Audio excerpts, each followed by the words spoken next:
exciting announcement for my followers here on YouTube. I have decided to get into something that I've always wanted to do.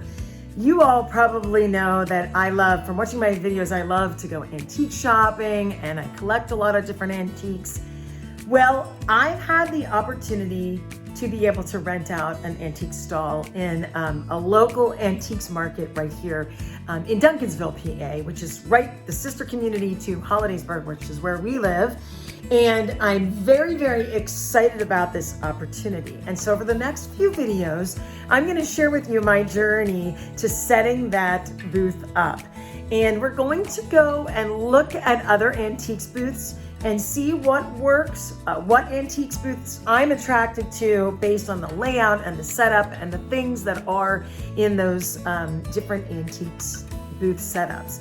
And today we're gonna just take a look at what works and what doesn't work, and what makes a booth inviting and attractive, and how can you draw people into your booth and still have enough things and enough items to sort of attract them in. So I'm gonna get some ideas today and going to a lot of different antique stores, a lot of different places that I visited recently to get some ideas and just things I've noticed in terms of setup.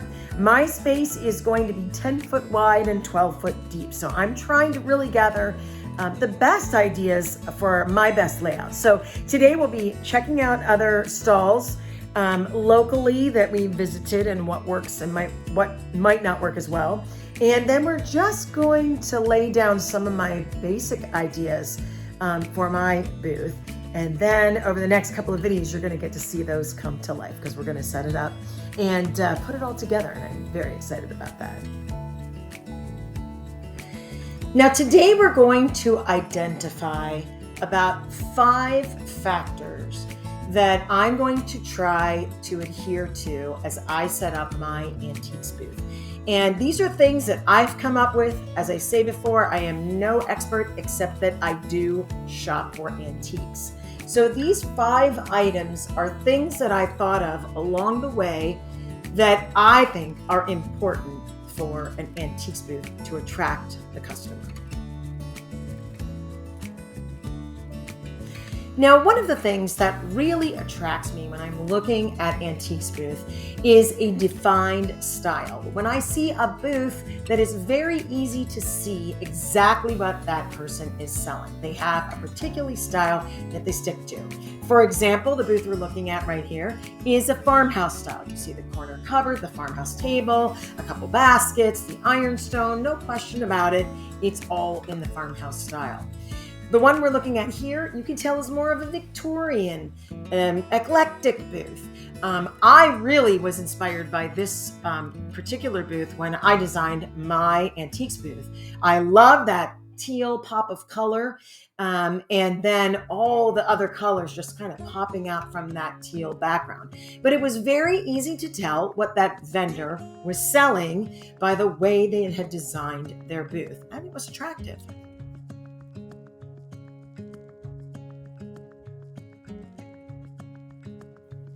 Now, the second most important thing, and I think this is maybe the most important thing for personally me when I'm shopping for antiques, is accessibility to the entire booth.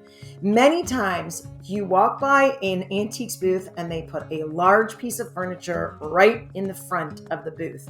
So it makes it near impossible to get to the back of the booth to see the other things they are presenting. And when I see that, I will very frequently just walk right past. Either I don't feel comfortable walking in past that large piece of furniture. I'm a bit of a curvy girl. I don't want to knock anything over or break something by walking past it with my purse. I just will rather skip the booth. And I think accessibility is a very important component when you're setting up a booth. Now, my third goal I'm going to strive for is organization.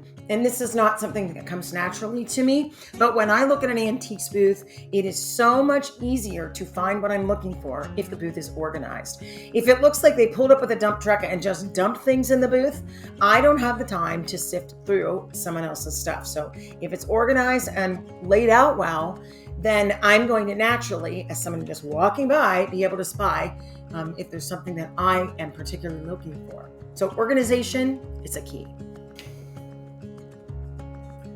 Now, this next idea is not something that a person can necessarily have much control over in a building that they're renting a booth from, but that is good lighting. And I think it's so key to make sure you have some sort of good lighting. I'm very fortunate in the booth that I have. They have just installed a new light right over my booth, and I feel like it really lights it up. But just being able to see the items in cases and on the tables, that good lighting is a key to being able to see things. My final idea is, of course, making sure that the prices are visible on each item and reasonable. I'm a firm believer that if you're going to sell the antiques, they have to be a reasonable price. Fortunately, I have looked at a lot of different antique stores in my state on both the eastern and west side, and I think I have a pretty good grasp on what the going rate for certain items is. My intention is that I would like to sell the things that are in my booth, so I'm going to keep my prices reasonable, and I really want to mark them well. And I want to make sure when I set everything up that you can see every tag. You don't have to go digging to find the tag. I can't tell you how many times I found something I really loved, but I couldn't find the price, and so I had to pass it. Thank you so much for joining me here at the Suburban Chateau. And I hope you enjoyed just our look into antique setup and what works and what is attractive to people when they're looking for antiques. To me, it's very, very interesting, and I'm always looking at it. And I hope you like some of my preliminary ideas for my booth, and stick with me because next we're going to be actually setting up the infrastructure of my booth and getting that all ready, and then populating it with a lot of fun things that I've collected and I'm going to be populating with it. So I'm really excited about this adventure. It's going to be something a little bit different, but I love the whole idea of it. And it's just like one of those once in a lifetime opportunities that I'm going to grab. So thank you again so much for joining us here on the Suburban Chateau.